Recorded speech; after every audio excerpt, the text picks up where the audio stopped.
First ఆయుధమే ఈ యొక్క చదువు. స్కూల్స్గా వచ్చారు ఫస్ట్ వీళ్ళు. స్కూల్స్గా వచ్చి అక్కడ మెల్లిగా ఏం చేస్తున్నారంటే ప్రార్థనలు చేయించడం. ప్రార్థనలు చేయించిన తర్వాత ఇతనే దేవుడు మెల్లగా ఆలోచనలో లాగడం పిల్లల్ని ఇక్కడ నుంచి. ఇక్కడ పాయింట్ ఆఫ్ వ్యూ గమనించండి మీరు. ఇప్పుడు నిన్న మొన్న జరుగుతలేదు ఇది. ఎప్పుడైతే క్రిస్టియన్స్ మన దేశంకి వచ్చినప్పుడు, బ్రిటిష్ వాళ్ళు వచ్చినప్పుడు, వీళ్ళ ఉద్దేశమే ఇక్కడ హిందుత్వాన్ని నాశనం చేయాలి. ఫస్ట్ గోమాత మీద స్టార్ట్ చేశారు. గోమాత మీద ఎలా స్టార్ట్ చేశారంటే వీళ్ళ దేశంలో కెమికల్ లేకుండా పండిస్తున్నారు పంటని. ఎట్లా పండిస్తున్నారు? యూరియా సప్లై చేయడానికి వచ్చారు వీళ్ళు. ఇక్కడ మనం గో ఆధారిత ఉత్పాదనలు చేస్తూ మనం హాయిగా ఉన్నాం. కోట్ల మన చరిత్రని వజ్రాల రోడ్ల మీద వేసి అమ్మినటువంటి చరిత్ర మనది. కాబట్టి ఎక్కడ దెబ్బ కొట్టాలి? వీళ్ళ మూలం ఏంటి అంటే గోమాత. గోమాతని ఏం చేశారు? కోయడం స్టార్ట్ చేశారు. కోసి ఎవరు తినిపించారు? కనీసం అన్నం లేని వాళ్ళకి తినిపించారు. తినిపించి పక్కన కూర్చోబెట్టుకొని వాళ్ళు స్లోగా మత మార్పిడి స్టార్ట్ చేశారు. ఈ మత మార్పిడి మెల్లిమెల్లిగా ఏమైపోయిందంటే మేము చదువు చెప్తాం, మీకు అక్షర జ్ఞానం ఇస్తాం, ఆ జ్ఞానం ఇస్తాం. మీరు మాట్లాడే దాంట్లో తేడా అవుతుంది. నేను ఏమంటున్నా అంటే భారతదేశం 80% హిందువులు ఉన్నామని మనం చెప్పుకుంటాం కదా. 96% ఉండే. సరే మీ లెక్కల 96% 96% హిందువులు ఉన్న ఈ దేశంలో కేవలం 4% ఉన్న క్రిస్టియన్లు కావచ్చు, ముస్లింలు కావచ్చు, వీళ్ళు మత మార్పిడి ఎట్లా చేస్తారు? అక్కడికి వస్తున్న పాయింట్ అదే చెప్తున్నా మీకు. భారతదేశంలో స్వతంత్రం వచ్చినప్పుడు 1947లో 4% ముస్లింలు, 4% ముస్లింలు, 0% క్రిస్టియన్. 0. ఇది పాయింట్ గుర్తుపెట్టుకోండి. 0% క్రిస్టియన్స్. తర్వాత వీళ్ళు ఎప్పుడైతే స్వతంత్రానికి మనకు స్టార్ట్ చేశారో స్లోగా క్రిస్టియన్ అనేది ప్రబలించింది. 1:10, 1:10, 10:100 పోతూ ఉంది. ఇవి మన సంఖ్య తగ్గిపోతుంది. 96% 80కి ఎందుకు వచ్చిందండి? వీళ్ళు ఆ 4% ఉన్నది మన మహాభారతం గొప్పదైతే సంఖ్య ఎందుకు తగ్గుతుంది అంటున్నా. అంటే మన వేదాల మీద నమ్మకం లేకనే కదా ఇతర మతస్థులను నమ్మాల్సి వచ్చింది. ఇక్కడ మెయిన్ ముఖ్యంగా బ్రిటిష్ వాడు వచ్చి ఏం చేశాడు? ఫస్ట్ మన గురుకులాన్ని ఎత్తేసాడు. అప్పటి నుంచి అక్కడ దెబ్బపడిందా? గురుకులంలో మనకి ఎట్లా అంటే 8-9 సంవత్సరాలకి 6 సంవత్సరాలకి గురుకులంలో వేస్తాం. అతను పెద్ద 16 సంవత్సరాలు బయటికి అన్ని చదువులు నేర్చుకొని విద్య నేర్చుకొని బయటకు వస్తాడు. గురుకుల వ్యవస్థ పోయి స్కూల్ వ్యవస్థ వచ్చింది. స్కూల్ వ్యవస్థలో ఏం చేశారు? అందరూ సమానమే, అంతా ఒకటే అని చెప్పారు. అందరు దాన్ని హర్షించారు. అరే అందరు ఒకటే కదా. హర్షించిన తర్వాత ఏం చేశారు? ఇక్కడ మత మార్పిడి స్టార్ట్ అయింది. మత మార్పిడి స్టార్ట్ అయింది స్కూళ్ళ నుంచే. ఇవాళ క్రిస్టియన్ స్కూల్ చూడండి, ప్రేయర్ చేయిస్తున్నారు. కాబట్టి నేనేమంటానంటే ఎక్కడైతే జ్ఞానం మన భారతదేశంలో అచంచలమైన జ్ఞానం ఉంది గురుకులాలలో, కానీ ఇవాళ మనం ఆ గురుకులాలు పోయిన తర్వాత ఈ క్రిస్టియన్ మాఫియా అనేది వచ్చేసింది. పొద్దున్న లేస్తే మీరు చూడండి, మైక్ పెడతాడు. మైక్ పెట్టి ఈ దేవుడు సైతాన్ తిడతాడు, ఈ రాళ్ళు రప్పలని తిడతాడు. మనము వాళ్ళని మీరు అన్నారు సెక్యులర్ కంట్రీ అని వింటూ కూర్చున్నాం, ఏం చేయలేకపోతాం. కాబట్టి ఇప్పుడు హిందూ మారుతున్నాడు. హిందూ తన జ్ఞానం తెలుసుకున్నాడు. ఇవాళ ఇప్పుడు నేను కేసు పెట్టానండి, నన్ను చూసి ఒక 20 మంది కేసు పెట్టడానికి రెడీగా ఉన్నారు. ఇప్పుడు మాట్లాడమని ఎవడు మాట్లాడతాడు? అంటే హిందువుల మీద ఎవరు మాట్లాడినా చేసినా ఎంతకన్నా పోతారా? ఎంతకన్నా తెగిస్తారా? చట్టాన్ని చేతిలోకి తీసుకోకుండా రాజ్యాంగం కల్పించిన హక్కుతో ఎంతకన్నా పోతాం, ఎక్కడికన్నా పోతాం. సుప్రీంకోర్టు కన్నా పోతాం. సుప్రీంకోర్టుగా పోయి రామాలయం సాధించుకోలేదా? ఇప్పుడు రేపు రాబోయే అంటే హిందువుల మీద ఈ అజయ్ బాబా అనే ఒక వ్యక్తే కదా మాట్లాడతలేదు. చాలా మంది ఉన్నారు. లేదంటే హిందువుల మీద దాడులు జరుగుతున్నాయి, హిందువుల దేవదేవతల మీద దాడులు జరుగుతున్నాయి, గుళ్ళ మీద విగ్రహాలు ధ్వంసం చేస్తున్నారు. మరి అదే ఈ రవీంద్ర అనే వ్యక్తి అప్పుడెప్పుడు ఎటు పోయిందంటే చెప్తున్నా. ఈ రవీంద్ర అనే వ్యక్తి 15 సంవత్సరాల నుంచి హిందూ ధర్మ పోరాటం చేస్తున్నాడు. ఆంధ్రప్రదేశ్లో ఏ దాడులు జరిగినా ఇక్కడి నుంచి వెళ్ళినా, రామతీర్థంలో రాముడి తల నరికితే అక్కడికి వెళ్ళి పోరాటం చేసినాం. దేవుడి బొమ్మకి మలం పూసారండి, మలం పూసారు గణపతి దేవుడికి, అక్కడికి వెళ్ళి పోరాటం చేసినాం. రథాలు తగలబెడితే పోరాటం చేసినాం. తిరుమల తిరుపతి దేవస్థానంలో అన్యమతస్థుడు గత ప్రభుత్వం ఉన్నటువంటి ఆంధ్రప్రదేశ్ ప్రభుత్వంలో కూడా అన్యమతస్థుడు సీఎంగా ఉండి ఎన్నో చేశాడు. ఇప్పటి వరకు హైందవ సంఘాల ఐక్యవేదిక గ్రూప్ 27 కేసులు వేసింది ఇప్పటి వరకు ఆ ప్రభుత్వం మీద. రవణ, మనం హైందవ సమాజం గొప్పదైతే మన సమాజాన్ని మనం గొప్పగా చెప్పుకోకుండా ఇతర మతస్థులను కించపరచలేక మాట్లాడడం ఏంది? అంటరాని వాళ్ళు క్రిస్టియన్లు అని చెప్తారు. ఇదే మన హిందూ సోదరులు. అది ఎంతవరకు కరెక్ట్? అంటరాని వాళ్ళని ఎవరన్నారండి? ఎవరన్నారు చెప్పండి? మన హిందూ సోదరులే అన్నారు. లేదు, లేదు, మీరు ఇక్కడ మిస్ అవుతున్నారు. హిందూగా ఉండి మతం మారిన వాళ్ళు అంటున్నారు. ఇది గుర్తుపెట్టుకోండి. హిందూగా ఉండి మతం మారినవాడు ఇలాంటి రెచ్చగొట్టే మాటలు మాట్లాడి హిందూ సమాజంలో చిచ్చులు పెట్టే ప్రయత్నం చేస్తాడు. మనకు కూడా చెడ్డ పేరే కదా మరి. అదే అంటున్నాను, మతం మారిన తర్వాత దేశద్రోహి అవుతున్నాడు. మీరు అది గమనించండి. ఒకసారి మతం మారితే దేశద్రోహి అవుతున్నాడు వాడు. ఎట్లా అవుతున్నాడో చెప్తా. ఈ దేశం దేవుడు కాదు. ఫస్ట్ ఆఫ్ ఆల్ ఈ దేశం దేవుడు కాదు. కాబట్టి పక్క దేశపు దేవుడు, ఈ దేశంలో మనం ఉంటూ వేరే దేశ దేవుడిని మొక్కుతున్నాము. కాబట్టి ఈ దేశం మీద ప్రేమ ఎక్కడ ఉంటుందండి? ఉంటుందా ప్రేమ? ఓకే, ఉండదు. ఆటోమేటిక్గా వాడు మతం మారినంటే దేశద్రోహే. ఓకే, ఎవడైనా సరే మతం మారితే దేశద్రోహి. అంటే ఇప్పుడు అంబేద్కర్ గారు చెప్పారు ఈ మాట, నేను చెప్పిన మాట కూడా కాదు. అంబేద్కర్ గారు అందుకే వేరే అన్నమతస్థుల్లోకి వెళ్ళలేదు, బుద్ధిజం తీసుకున్నారు వారు. అంబేద్కర్ గారు ఏమన్నారంటే ఎవరైతే మతం మారుతారో క్రిస్టియన్గా కానీ ముస్లింగా కానీ మారితే దేశద్రోహులు తయారవుతారు. వాడికి ఈ దేశం మీద ప్రేమ ఉండదు. నేను భారత మాత అంట, తల్లిగా భావిస్తా దేశాన్ని. వాడేమంటాడండి? ఇండియా అంటాడు, భారత మాత అన్నాడు. హిందువులు అంటే నిజంగా అంత ప్రేమ ఉంటే మీది ఎక్కడ రామంతపూర్ అన్నారు కదా, ఇదే అంబర్పేటలో మన ముస్లింలు ఉన్న ప్రాంతాలలో మన ఆవుని మరి నరికేసి బీఫ్ లెక్క తినేస్తున్నారు. మరి మీరు అప్పుడు ఎక్కడ పోయారన్నా? నేను ఇప్పటి వరకు నా చరిత్ర హైదరాబాద్లో చెప్తాను, బస్తీలలో ఇదే వ్యాపారం చెప్తాను. అక్కడికి వస్తున్నాను, పాయింట్కి అక్కడికి వస్తున్నాను. నేను గత 15 సంవత్సరాల నుంచి కూడా ధర్మ పోరాటం చేస్తున్నాను. ఇప్పటి వరకు ఒక 3 నుంచి 4 వేల ఆవులు కాపాడినా. నన్ను సామాజిక బహిష్కరణ చేసేది ఒక మతం తెలుసా, ఒక వర్గం, ఒక సామాజిక వర్గం. ఎందుకు తెలుసా? నేను ఆవులు కోసి తింటున్నారని వాళ్ళ మీద కేసు పెడితే నన్ను సామాజిక బహిష్కరణ చేసారు. మా నాన్న చనిపోతే అంత్యక్రియ చేయలేను. ఓకే, వాళ్ళ ఇంటి దగ్గర శవం కుళ్ళిపోవాలా, మా నాన్న శవం ఇంట్లో పెట్టుకొని ఉన్నా, నేను బాధలో ఉన్నా, గుండె పగిలి ఉన్నా, నేను వచ్చి వాళ్ళ కాళ్ళు మొక్కి తప్పైందని చెప్పాలంట. వాడు చేసింది కరెక్టా? ఆవును కోసుకొని తినడం కరెక్టా? అట్లాంటి పరిస్థితి నన్ను ఏడిపించారు. మరి నేను ఏ ధర్మం కోసం మాట్లాడాలా?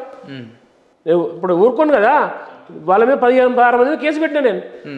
ఇప్పటికి కూడా చెప్తున్నాను కదా, నేను నా స్థాయిలో నేను ఒక కార్యకర్తగా ఉండి ఒక అధ్యక్షునిగా అయ్యి ఇవాళ 2 రాష్ట్రాలకైనా అంటే నేను చేసే కార్యక్రమాలే, నాతో ఉన్నటువంటి నా కార్యకర్తలే. ఇప్పుడు ఒక్కడిగా వచ్చాను, 1000 మందిగా అయ్యింది. ఓకే, రాబోయే తరాలు అవేర్నెస్. ఇప్పుడు చూడండి, గతంలో 15 ఏళ్ల కింద హిందుత్వం కోసం మాట్లాడేవాడు లేడు, మాట్లాడితే మనకెందుకులే అన్నారు. ఇవాళ మాట్లాడుతున్నారు.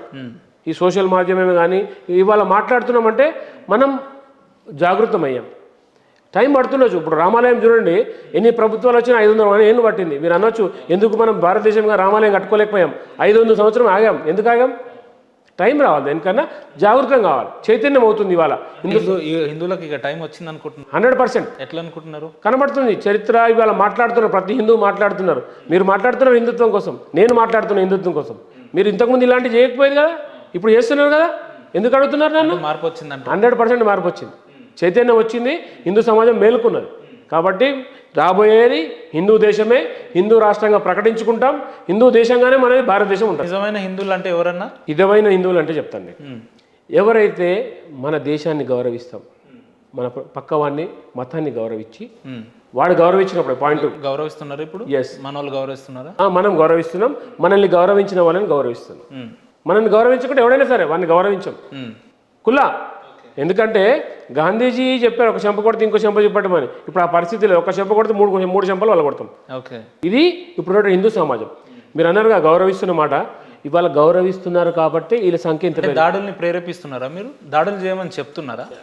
ఒక చెంప కొడితే 3 చెంపలు అంటే నాకు అర్థం. ఎస్, అక్కడికి వస్తున్నారు. ఇప్పుడు మీరున్నారు సార్, దారంటే వెళ్తున్నారు, ఎవడో మీకు తగిలాడు, ఓకే, చూసుకోకుండా తగిలాడు, సారీ సార్ అన్నాడు, వెళ్ళిపోతారు కదా. ఆ లాయి కొడితే మీరేం చేస్తారు? నేను ఏం చేయను. ఏం చేస్తారు? దెబ్బలు తిని వెళ్ళిపోతాను. దెబ్బలు తిని వెళ్ళిపోతాను. అట్లాంటి నేను కొట్టాను. అయితే వినండి, మీరు కొట్టరు కదా, నాకు ఆ సంస్కృతి, నేను ఆ సంస్కృతిలో లేను. కొడితే పడేది నా పుట్టుక కాదు, నేను శివాజీ మహారాజ్ వారసుని, నన్ను కొడితే కొడతా. అంటే శివాజీ మహారాజ్ అయితే కొట్టాలనా? ఎదురెళ్ళాలనా? నా దేశాన్ని ధర్మానికి వస్తే ఎవడైనా సరే కొట్టొచ్చు, తన్నొచ్చు. ఎందుకు తన్నొచ్చు అంటే చెప్తా, అది కూడా చెప్తా మీకు. వాడు చేసింది తప్పు కాబట్టి నేను తప్పు, ఫస్ట్ న్యాయపరంగా వెళ్తున్నా. హిందువుల ముసుగులో రౌడీజం చేస్తున్నారా మీరు? ఎస్, మీరు అంటారా, ఈ మాట అంటారని నాకు తెలుసు. నేను ధర్మం కోసం మాట్లాడితే వ్యక్తిని ఎవరినన్నా కూడా కొట్టొచ్చు అనే సంస్కృతి అంటే హిందూ దేవి ఏ పురాణాల్లో ఉంది చెప్తాను, ఏ మహాభారతం, హిందూ దేవి దేవత ఊరేగింపులో రాళ్ళు కొట్టొచ్చా? మైకులు పెట్టి దేవతను కించపరచొచ్చా? మరి ఏ పురాణంలో ఉంది అది? ఏ బైబుల్లో ఉంది? మరి ఆ బైబుల్ అయితే రాజ్యాంగం అయితే మాదెందుకు రాజ్యాంగం కాదు? లాగా అల్లాహు అక్బర్ అని చెప్పి పెడుతున్నాడు అతను, ఈ అల్లానే ఒక్కడి రాజ్యం అంతా వెళ్తున్నాడు అంటున్నాడు. మరి ఇక్కడ ఇంకోడు రాళ్ళు దాడి చేస్తున్నాడు. రాళ్ళదాడి చేసినప్పుడు నేను ప్రతిదాడి చేయకుంటే తప్పేముంది? వాళ్ళ మతాలని వాళ్ళు ఆరాధిస్తే రాళ్ళదాడి చేయమని చెప్పారా? లేదు, ఎవరో ఒకరిద్దరు చేసిన దానికి మీరు పూర్తి మొత్తం సమాజాన్ని తిట్టడం. ఇప్పుడు ఎగ్జాంపుల్ హైందవ, ఇప్పుడు మన ప్రవీణ్ పగడాల గారు చనిపోయిండ్రు. అవును. క్రిస్టియన్ సమాజం ఏమంటుంది మనల్ని? క్రైస్తవ సమాజం ఏమంటుంది? కొంతమంది హైందవ మత పెద్దలు చేయబట్టే ఈ రకంగా మత ఘర్షణలు జరుగుతున్నాయని అంటున్నారు. దానికి మీరు కూడా కారణమా? నేను కారణమా? కాదు కదా. కొంతమంది చెప్పేదాన్ని మొత్తాన్ని సమాజాన్ని ఎందుకు మీరు పాయింట్కి వచ్చారు. ఇవాళ వాళ్ళంతా కూడా ఏదైతే పగడాల ప్రవీణ్ చనిపోయాడో ఎక్కడ కూడా ఆగలేదు. వాళ్ళు ఎందుకు చనిపోయారో తెలుసుకోలేదు. వెంటనే ఏం చేశారు? మీరు అన్నట్టే హిందువులు చేశారన్నారు. ఏ ఆధారంతో అన్నారండి? నీలో ఇంటెన్షన్ ఉంది ఒకటి, ఏంది? వీడు నా ద్రోహి అని. అందుకే నువ్వు వాడి మీద వెళ్ళిపోయావు. ఫస్ట్ నీకు ఒక ఇంటెన్షన్ ఉంది. ఏమని ఉంది? వీడు నా ద్రోహి. హిందువులు అంటే క్రైస్తవులకు ద్రోహులు కాబట్టి వాడు చేశాడని చెప్పాడు. ఎందుకు ఆగలేదు? ఇలా చట్టాలు రాజు మీరు గౌరవిస్తారు కదా, గౌరవించడం ఒక్క రోజు ఎందుకు ఆగలేకపోయారు? నరకండి, చంపండి అంటే మీకు ఎవరు అంటున్నారు? ప్రవీణ్ పగడాల గారి మరణం ఒకవైపే చూసిరు, బొమ్మకి ఇంకో వైపు కూడా ఉంది, ఇక్కడ నుంచి మేము చూపిస్తాం, వాళ్ళు క్లియర్ గుండు కొట్టించుకుంటే తిప్పుతాం హైందవులు అని చెప్తున్నారు. అదే నేను అంటే వీళ్ళు ఎంత ఉన్మాదంతో ఉన్నారో చూడండి మీరు. అంటే క్లియర్ కట్గా ఇంతసేపు ఒక గొర్రె ముసుగులో ఉన్నారు వీళ్ళంతా. వీళ్ళు గొర్రె వన్నే తోడేళ్ళు ఇవన్నీ. అంటే వాళ్ళు ఒప్పుకుంటున్నారు క్లియర్గా, మేము చొక్కా ఇప్పితే మేము పెద్ద రౌడీలం అంటున్నాడు, నరుకుతాం ఒక్కొక్కడిని అంటున్నాడు. చూడండి మరి వాళ్ళు బయటకు వస్తున్నారు. మీరు రావట్లేదు అంటే టైం వచ్చింది వాళ్ళకి, ఆ టైం దగ్గరకు వచ్చింది. చాలా రోజులు సరిపోయింది. ఇప్పుడు 30-40 ఏళ్ళ నుంచి మేము భరిస్తున్నాం, సరిపోయింది. యుద్ధ వాతావరణం ఏర్పడిపోతుంది విత్ అఫీషియల్ యుద్ధ వాతావరణం. ఇలా ప్రభుత్వాన్ని మీరు చూడండి, వక్ఫ్ బోర్డు మీరు కూడా మత ఘర్షణలకు ప్రేరేపిస్తున్నట్టే అనిపిస్తుంది నాకు. మీకు అనిపిస్తుంది? ఎందుకు అనిపిస్తుంది? వాళ్ళు ఏమంటారు? చెప్తాను, సోదరులు ఏమంటారు చెప్తాను. అంటే మీ మాటలని కత్తులు పట్టుకొని ఇంటి నుంచి బయటికి వెళ్ళాలా? వినండి దొరికినట్టు ఇప్పుడు నరికేయాలనా? వినండి, నేనేం చెప్తున్నాను. మీరు ఒక మాట అన్నారు, ఘర్షణ వాతావరణం. నేను మాట్లాడుతున్నా. నా ధర్మము ఏం నేర్పిందంటే, మా ప్రతి దేవుడి చేతిలో ఆయుధం ఉంది, గుర్తుపెట్టుకోండి. ఇదే అజయ్ బాబా అనే వ్యక్తి కూడా మాట్లాడిండు. ఎవరిని వెళ్ళి కొట్టలేదు, ఎవరిని వెళ్ళి అంటే ఫిజికల్ గా దాడి చేయలేదు కదా, కేవలం మీరు కూర్చొని స్టూడియోలో మాట్లాడినట్టు ఆయన కూడా మాట్లాడారు. మరి మీరు ఎందుకు రెస్పాండ్ అయ్యి కేసు పెట్టి ఈ రోజు జైల్లో ఉండే పరిస్థితి? ఎస్, మనకు మత స్వేచ్ఛ ఎప్పటి వరకు తెలుసా? ఇతరుని మనోభావాన్ని కించపరిచినప్పటికే. హత్య చేసినప్పుడు కంపల్సరీ వాడు కంప్లైంట్ పెడతాడు, ప్రతి దాడికి చేస్తాడు. ఇక్కడ జరిగింది అదే. ఫస్ట్ నేను కంప్లైంట్ పట్టించుకోకుంటే నేనేమో కంప్లైంట్ చేసి ఊరుకున్నా. కొట్టేటోళ్ళు కూడా చాలా మంది ఉన్నారు, కొడతారు కూడా వాళ్ళు కూడా. దానికి మనం ఏం చేయలేం కదా. కొడతారని మీరు ఇంటిస్తున్నారు. నేను చెప్తున్నాను మీకు, ఎందుకు చెప్తున్నాను ఈ మాట, ఎందుకు చెప్తున్నా అంటే నేను లీగల్. కొంతమంది తిక్కనే కొడుకులు ఉంటారండి. మీరు చూడండి, దేవాలయాల మీద దాడులు చేస్తున్నారు. అందరికీ మత స్థిమితం లేదు. మత స్థిమితం పోయిన వాళ్ళు వస్తారు కొంతమంది, దానికి ఏం చేయలేం కదా. ఇది డైరెక్ట్ గా ఏదో వార్నింగ్ ఇచ్చినట్టు అనిపిస్తుంది. మీరు అంటే ఆలోచన అట్లుంటది. నేనేమంటానంటే, దేవాలయంలో శివాలయంలో ఎక్కి తొక్కితే వాడు మత స్థిమితం తప్పిపోయాడు, దేవాలయాలు పాల్గొడితే మత స్థిమితం. మరి మీరు ఏం చేస్తారు? ఇప్పుడు నిర్మల్ కొరుట్ల ప్రాంతాలలో ముస్లింలు డైరెక్ట్ గా వచ్చి హిందువులను పొడి చంపుతున్నారండి. మీరు ఎక్కడ మాట్లాడారు, ఏం చేస్తారు? అప్పుడు ఎటు పేరు మరి మీరు? ఇప్పుడు రవీందర్ రెడ్డి మొత్తం భారతదేశానికి సీఎం కాదండి, గుర్తుపెట్టుకోండి. నేను ఒక ధర్మ కార్యకర్త, ఒక ధర్మ సంస్థ నడుస్తాను. కానీ మీరు వినండి జాతీయ అధ్యక్షులు కదా. ఎస్, అక్కడికి వస్తున్నా. సంస్థ నా కార్యకర్తలు ఉన్నారు, కొన్ని హిందూ సంస్థలు ఉన్నాయి అక్కడ కూడా. వాళ్ళు అక్కడ ప్రతి దాడికి రెడీగా ఉన్నారు. దాడులు చేసినప్పుడు ఫస్ట్ మేము ఆపడానికి ప్రయత్నం చేస్తాం, ఆపనప్పుడు మేము ప్రతిదాడి చేయడానికి సిద్ధంగా ఉంటాం. ఇక్కడ మాప్ లించింగ్ అవుతుంది. ఏమవుతుందంటే, గూడి ఒక్కసారే 100 మంది వచ్చి ఇండ్ల మీద దాడులు చేసి, తినే అన్నంలో ఉచ్చలు పోసి ఇట్లాంటి దాడులు చేస్తూ ఉన్నారు. ఇప్పుడు మీరు చూడండి, స్టూడియో ఉంది ఇక్కడ, మన నలుగురం ఉన్నాం. ఎట్లా 90% మంది హిందువులు ఉంటాయి. అక్కడికి వస్తున్నా, ఆ పాయింట్కి వస్తున్నా. ఇప్పుడు మీరు ఉన్నారు ఇక్కడ, మన స్టూడియోలో నలుగురం ఉన్నాం. 100 మంది కొడితే మీరు ఏం చేయగలుగుతారు? నేను ఏం చేయలేము, దెబ్బలు తింటా. అదే జరిగింది. కాబట్టి ఇప్పుడు మనం చెప్పేది ఏంటంటే, హిందువులు సంఘటితంగా ఉండండి. సమస్య వచ్చినప్పుడు అందరు సంఘటితంగా ఉండి, జనాభా ఎక్కువ ఉన్నప్పుడు హిందువుల వైపు ఎందుకు జనాభా నిలబడదు అంటున్నా. మీరే అన్నారు కదా 94% అని, వాళ్ళు ఉన్నది 6% కదా. అది నేను చెప్పింది 6% వచ్చినప్పుడు. ఇప్పుడు మనం 80% పడిపోయినాం. ఈ 80%లో కూడా కులాలుగా విడిపోయినాం. ఇక్కడ జరిగిన విషయం ఏంటంటే, మన కుల విభజన జరిగింది. ఇప్పుడు ఈ పొలిటికల్ అంతా ఎట్లా ఉందండి, కులాలుగా విడగొట్టాలా, పల్చగా చేయాలి. ఇప్పుడు హిందువులంతా ఒక్కటే ఎప్పుడైతున్నాము, కులాలు పక్క పెట్టినప్పుడే హిందువులంతా ఒకటి అవుతున్నాం. మనం కులాలుగా విడిపోయాం. వీడు రెడ్డి, వీడు ఏది, వాడు అది, వాడు ఇది అని చెప్పేసి ఎక్కడికక్కడ పలిచే. అంటే మీ ఉద్దేశంలో హిందూ అనే ఎవడైతే చెప్పుకొని తిరుగుతాడో వాడే మనిషి, వాడే వ్యక్తి. ఇతర మతస్థులు మనుషులు కాదు, వాళ్ళకి అసలు స్వభావం ఉండదు, ఆలోచనలు ఉండదు, ఎటువంటి ఫీలింగ్స్ ఉండదు, వాళ్ళు మనుషులు కాదన్నట్టే చూస్తారు మీరు, అంతే కదా? మీరు చెప్పే విధానం అట్లే ఉంది. ఓకే, మీరు అడుగుతున్నారు. కుక్క ఉంటుంది, పెంచుకునే కుక్క ఉంటుంది, ఊర కుక్క ఉంటుంది. ఇప్పుడు కుక్కలన్నీ కుక్కలే, గుర్తుపెట్టుకోండి. ఊర కుక్క వ్యవహారం వేరే ఉంటుంది. అది అలా కూర్చుంటుంది, చక్కన పోయి కరిచేస్తుంది. పెంచుకున్న కుక్క కట్టేసి ఉంటుంది, అరుస్తుంది. ఇక్కడ జరిగేది ఏంటంటే మాబ్ లించింగ్ అయ్యేది ఈ ఊర కుక్కలతోనే. మనం మాట్లాడుతున్నాం, వాళ్ళు దాడులు చేస్తున్నారు. ఇక్కడ జరిగేది అదే, మనం మాట్లాడుతున్నాం, వాళ్ళు దాడులు చేసేస్తున్నారు. కాబట్టి ఇప్పుడు హిందువులు చైతన్యం ఎందుకు అవుతున్నారంటే మేము కూడా ప్రతిదాడికి సిద్ధంగా ఉన్నాము అనే ఉద్దేశంతోనే ఉన్నారు. నేను దాడి చేసినప్పుడు ప్రతిదాడి చేయాల్సిందే. ఇప్పుడు నేను పోలీసు వచ్చేదాకా ఆగే పరిస్థితి లేదు. కాబట్టి ప్రతిదాడి జరుగుతున్నాయి. మీరు అన్నట్టుగా కొన్ని చోట్ల వాళ్ళు గుంపులుగా టార్గెట్ అయిపోయి, ఎందుకంటే ఇప్పుడు మీకు ఇప్పుడు ఉన్నటువంటి భయానక వాతావరణం ఎలా ఉందంటే కొట్టండి మారో సాలోంక అంటున్నారు. పుల్లా వాళ్ళ మైకులలో చెప్పుకుంటున్నారు, వాళ్ళు కొట్టండి అని చెప్తున్నారు. మనం ఏం చెప్తున్నాము? వద్దురానైనా గొడవలు ఎందుకురా, మాట్లాడితే బాగుంటుందా, మాట్లాడదాం కానీ ఈ మాట్లాడదాం కానీ తన్నులు పడతా ఉన్నాయి 40-50 ఏళ్ళ నుంచి. మనం ఇంకా పడుతున్నాం, భరిస్తూ ఉన్నాం. కాబట్టి ఇప్పుడు భరించే పరిస్థితి లేదు. మన వాళ్ళు కూడా చైతన్యం అయ్యారు. ఎవరైతే తన్నులు కొడతారో వాళ్ళని కొట్టే పరిస్థితి కూడా ఉంది. కాబట్టి ఆ స్థాయి దాకా వెళ్ళొద్దు అంటున్నాను. ఏమనిపించింది, ఏమంటారు, మీ నరాన్న హిందుత్వాన్ని నింపుకున్న ఒక వ్యక్తిగా అజయ్ బాబు అనే వ్యక్తి రాముడి మీద కావచ్చు, సీతమ్మ గారి మీద కావచ్చు ఈ రకంగా మాట్లాడినప్పుడు, ఆ పదజాలం మీరు విన్నప్పుడు మీకు ఏమనిపించింది? ఫస్ట్ అయితే టీవీని అలవడాలనిపించింది. బాగా కాస్ట్లీ అని ఆగినట్టున్నారు. కాస్ట్లీ కదా, నష్టపోయేది మళ్ళీ నేనే కదా. టీవీలో వచ్చినది పగలగొట్టాలనుకున్నా. ఫస్ట్ అందులో నేను కూడా ఉన్నా అండి. ఫస్ట్ అనుకున్నది ఏంటంటే టీవీలో వచ్చినది కూడా పగలగొట్టాలనుకున్నా. పగలగొట్టాలని ఏం చేయాలి? ఈయన పుంగి పగంచాలంటే ఫస్ట్ కంప్లైంట్ చేయాలి, న్యాయంగా పోరాడదాం అని చెప్పి ఫస్ట్ పోయి కంప్లైంట్ ఇచ్చిన.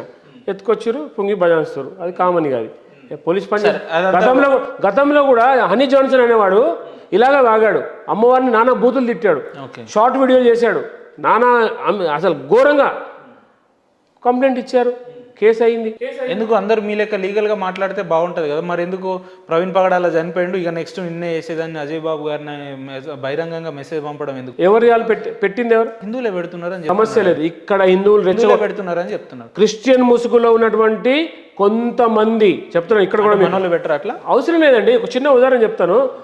ఇప్పుడు వాడు యాక్సిడెంట్ అయి చచ్చాడు, చంపారని ఎక్కడ డిక్లేర్ అవ్వలేదు, యాక్సిడెంట్ అయి చచ్చిపోయాడు.